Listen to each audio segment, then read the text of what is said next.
Bienvenue à cette exploration des idées d'Arnold Bennett, tiré de son livre Mental Efficiency, un texte qui date en 1911. On va regarder ensemble des extraits de ce classique du développement personnel, un peu oublié peut-être. Exactement. Et notre but, c'est de voir ce qu'il y a à prendre chez Bennett sur comment, disons, muscler notre esprit, mieux se connaître et trouver une sorte de contentement. C'est une plongée dans des conseils parfois surprenants, un peu provocateurs même, mais toujours intéressants. Et ça a plus de 100 ans, mais on va voir si ça résonne encore aujourd'hui, quoi. Alors oui, préparons-nous parce que apparemment Bennett y allait pas par quatre chemins. Voyons ce que cette analyse nous apprend. Pour commencer, il fait une remarque assez directe sur notre relation au corps et à l'esprit, n'est-ce pas? Oui, c'est vraiment le point de départ. Il note cet engouement pour le physique, le sport, les spécialistes, et à côté une sorte de négligence pour le mental. Il compare les deux. L'esprit, bon, c'est plus complexe, souvent en désordre, mais il est aussi très réceptif à l'entraînement, à la culture, comme il dit. Et il utilise cette image que je trouve très forte de l'homme sédentaire. C'est ça. L'homme qui fait une longue marche, inhabituelle pour lui, il est épuisé. Et là, il prend conscience, il se dit, faut faire quelque chose pour mon corps. Mais si ce même homme essaye de lire un truc un peu difficile, philo ou sciences, Il abandonne très vite, hein. Après un quart d'heure, il est mentalement essoufflé, comme dit Bennett. Et le truc, c'est qu'il rentre chez lui sans honte, sans regret. Il accepte ça, d'avoir un esprit pas en forme. C'est fou cette différence quand on y pense. principaux. D'abord, le manque de volonté. Mais attention, pas pour commencer, plutôt pour continuer, pour tenir sur la durée. Et puis deuxièmement, un esprit pas entraîné, négligé, quoi. Il explique aussi pourquoi nos bonnes résolutions, elles échouent souvent. Trois raisons, j'ai trouvé ça assez pertinent. Oui, c'est très concret. Premièrement, on vise trop haut, trop vite, on se lance des défis énormes. Lui, il dit, commencez petit, lire un court livre, mais le lire 2 fois en un mois, modestement. La deuxième raison, c'est le regard des autres, le petit sourire en coin des amis. Ah oui, ça, quand on annonce fièrement, je vais me cultiver. Ça peut vraiment saper le moral. Son conseil, soyez discret au début. Faites vos exercices tranquillement. Et la troisième, peut-être la plus importante encore aujourd'hui, on oublie de réorganiser notre emploi du temps. Il insiste là-dessus, il faut faire de la place. Ça ne marche pas de juste essayer de caler ça quelque part, il faut activement supprimer autre chose. Il va même jusqu'à dire, et c'était sûrement provoquant, de réduire le temps pour les loisirs physiques pour le donner à l'esprit. C'est un vrai choix en fait.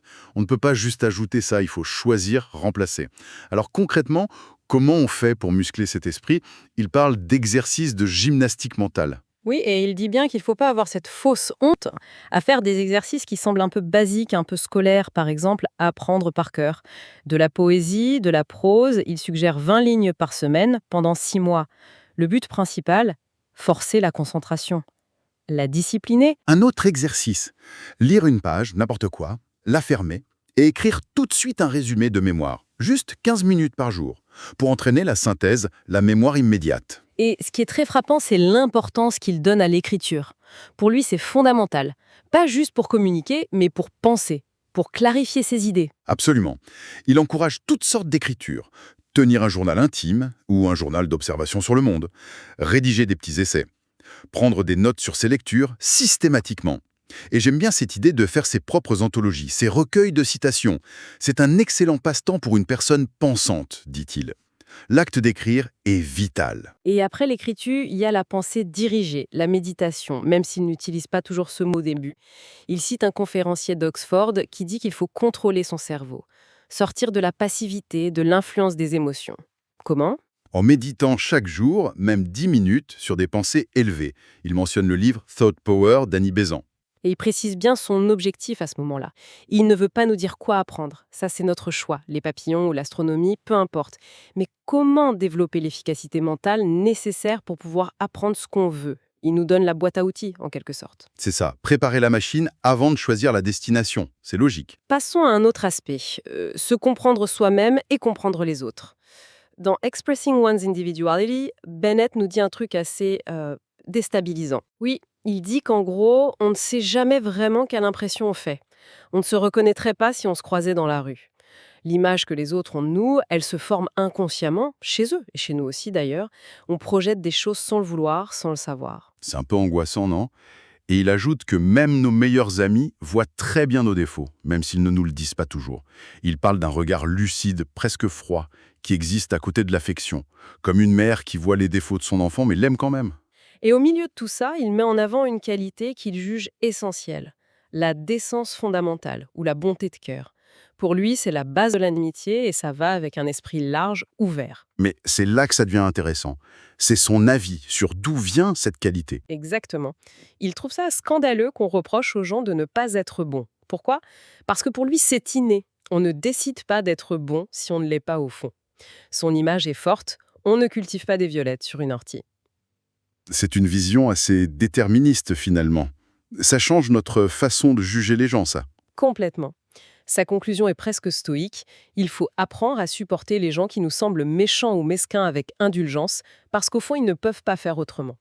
Ça pousse à une tolérance radicale, même si c'est dur à accepter pour notre sens moral. Continuons avec le temps, le changement. Dans Breaking with the Past, il s'attaque à nos habitudes avec une certaine ironie, non? Il se moque un peu des résolutions du Nouvel An que tout le monde prend en secret, dit-il.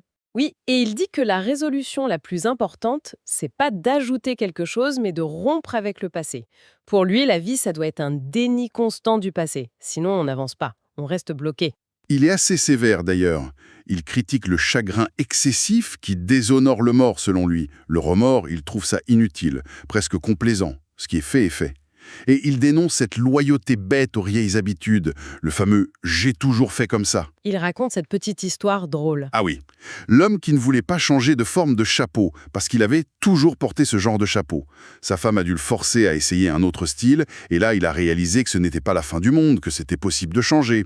Une petite fable sur notre résistance au changement, même minime. Et puis, dans Settling Down in Life, là, le ton change. Ça devient plus sérieux, plus urgent. Il nous presse de regarder notre vie maintenant. Il dit que trop de gens passent leur temps à se préparer à vivre. Ils attendent le bon moment, le bonheur pour plus tard.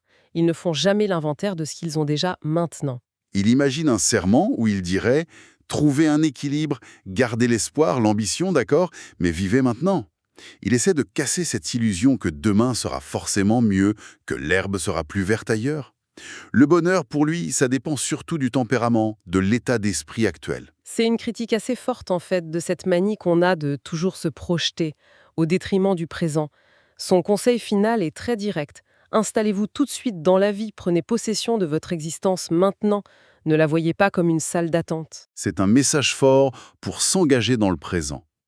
Parlons maintenant de sujets plus sociaux, mariage et succès. Et là encore, Bennett n'est pas très conventionnel. Sur le mariage, Oui, dans le chapitre Mariage, il commence par dire qu'il n'y a pas de devoir de se marier. C'est une affaire personnelle, d'inclination, de convenance. Il fait une allusion à un livre X, sans doute Malthus, pour dire que le mariage s'adapte de toute façon aux conditions sociales et économiques. et il compare les deux méthodes, l'anglaise et la française. C'est ça. La méthode anglaise, la romance, le hasard, le coup de foudre. Et la méthode française, telle qu'il la voit, la raison, l'arrangement, la dot, la prévoyance. Il dit préférer la romance anglaise, les premières années passionnées valent le risque, dit-il, mais après, il fait une proposition assez audacieuse. Oui, c'est très pragmatique. Il dit aux célibataires d'un certain âge, qui n'a pas trouvé l'amour fou, à l'anglaise, d'envisager sérieusement la méthode française, basée sur la raison, les affinités de situation. Et il lâche cette phrase un peu choc. N'importe quel mariage vaut mieux que pas de mariage du tout. Ça peut paraître un peu désenchanté, c'est sûr. Passons au succès. Sa vision est tout aussi, disons, iconoclaste. Il commence par démolir le mythe de Benjamin Franklin, le succès comme récompense de la vertu, de l'économie, du travail. Dans ses Candid Remarks, il dit que c'est souvent faux. C'est vrai. Il affirme que beaucoup de gens qui réussissent ne sont pas spécialement plus travailleurs, ni plus économes, ni même plus intelligents. Parfois, il les décrit comme oisifs, désorganisés, manquant même de bon sens sur certains points. Le succès pour lui, ça s'explique rarement par les vertus morales habituelles. Le succès accidentel, la pure chance. Comme à Monte-Carlo, quoi. Quelqu'un gagne par hasard et on croit que c'est un génie. Ensuite, le type B, ceux qui ont le talent de réussir. C'est pas forcément lié à d'autres talents, intellectuels ou artistiques. Qu'est-ce qui les définit? Un désir énorme de succès, une vigilance de tous les instants, l'image de l'homme sur le radeau, un certain manque de sens commun qui les pousse à faire des choses jugées folles et une persévérance incroyable. Et enfin, le type C, le succès dû au mérite réel, au talent supérieur, au travail acharné et intelligent. Pour Bennett, c'est le plus rare, peut-être 10%, mais c'est celui qui nous inspire vraiment. C'est une démystification assez forte du succès. Il introduit la chance, mais aussi cette espèce de pulsion de réussite presque, irrationnelle. On arrive vers la fin avec deux thèmes importants, les conventions sociales et la recherche du contentement. D'abord, les conventions. Dans The Petty Artificialities, il les défend, alors que beaucoup commençaient à prôner la vie simple. Oui, il trouve ces petites artificialités utiles et même belles. Il les compare à la forme en art. Un jardin à la française contre une forêt sauvage, la contrainte d'un sonnet, la rigueur de Bach, le cadre d'un tableau. Tout ça, ça crée de l'ordre, de la beauté. Et pour lui, les conventions sociales, c'est pareil. Elles facilitent les relations, les permettent d'exprimer le respect de manière codée, économique. Il donne l'exemple des cartes de visite. Bon, c'est daté, mais l'idée reste. Les codes sociaux structurent nos interactions, même s'ils semblent artificiels. Et il ajoute deux arguments intéressants. D'abord, ça apporte une touche esthétique à la vie par l'ordre et la discipline. Et ensuite, on ne peut pas être tout le temps en tension vers la vraie vie, l'authenticité, l'amélioration. Ces routines sociales, ces artificialités, ce sont des moments de pause, de détente nécessaires. Ça fait partie du rythme. Et on arrive à la dernière partie, peut-être la plus personnelle. The Secret of Content. Bennett donne sa clé pour la paix intérieure. Il préfère d'ailleurs contentement à bonheur, qu'il trouve trop fugace, trop dépendant des circonstances. Et ce secret, pour lui, c'est de reconnaître qu'il y a quelque chose au-dessus de notre esprit agité. Un moi profond, une âme. Et surtout, c'est de pouvoir maîtriser l'esprit par cette conscience supérieure. Et comment on fait ça? Encore et toujours. La méditation régulière, mais une méditation ciblée sur deux points précis. Le premier, méditer sur l'indestructibilité de la force vitale, de l'énergie dont notre propre moi fait partie. Comprendre qu'on est parti d'un tout éternel, ça apporte le calme, ça chasse la peur de la mort. Il note d'ailleurs lucidement que ça peut aussi diminuer le désir, l'ambition. Ce qui, dit-il, convient peut-être mieux aux personnes plus âgées, un peu désillusionnées, qu'aux jeunes. C'est une nuance importante. Et le deuxième axe de méditation, l'unité de cette force. Si tout est un, alors moi et toi, au fond, c'est pareil. Il cite ce proverbe indien « J'ai rencontré 100 hommes sur la route de Delhi et ils étaient tous mes frères ». Méditer là-dessus, ça développe la sympathie universelle, la tolérance, la compassion, même pour le pire des hommes. Ça élimine le jugement. C'est la charité au sens le plus large. Donc pour Bennett, l'équation est simple. Calme, qui vient de la conscience de l'indestructibilité, plus charité, qui vient de la conscience de l'unité, égale le secret du contentement. Et il termine de façon un peu provocante en disant « Plus on pense de cette manière, plus on est susceptible d'être heureux. La pensée profonde comme chemin vers la sérénité et pas comme source d'angoisse. » Alors qu'est-ce qu'on retient de ce voyage chez Bennett? Un appel fort à la discipline mentale, à la lucidité sur soi-même sans complaisance, un plaidoyer pour vivre le présent, avec des regards très directs, parfois dérangeants sur le mariage, le succès, et au final, un ancrage dans le travail intérieur, méditation, perspective, comme source de paix. Et pour laisser nos auditeurs et auditrices avec une question, justement, ces textes ont plus d'un siècle. Qu'est-ce qui, dans les conseils de Bennett sur l'entraînement mental, les conventions, la quête de sérénité, qu'est-ce qui résonne de manière étonnamment moderne? Et qu'est-ce qui semble, au contraire, complètement daté ou difficile à appliquer? Par exemple, cette insistance sur la méditation pour contrôler l'esprit face aux distractions, est-ce que ça a une pertinence folle aujourd'hui dans notre monde hyper connecté ou est-ce que ça rend la chose encore plus difficile, plus héroïque à son époque? Voilà, de quoi réfléchir un peu dans l'esprit de Bennett.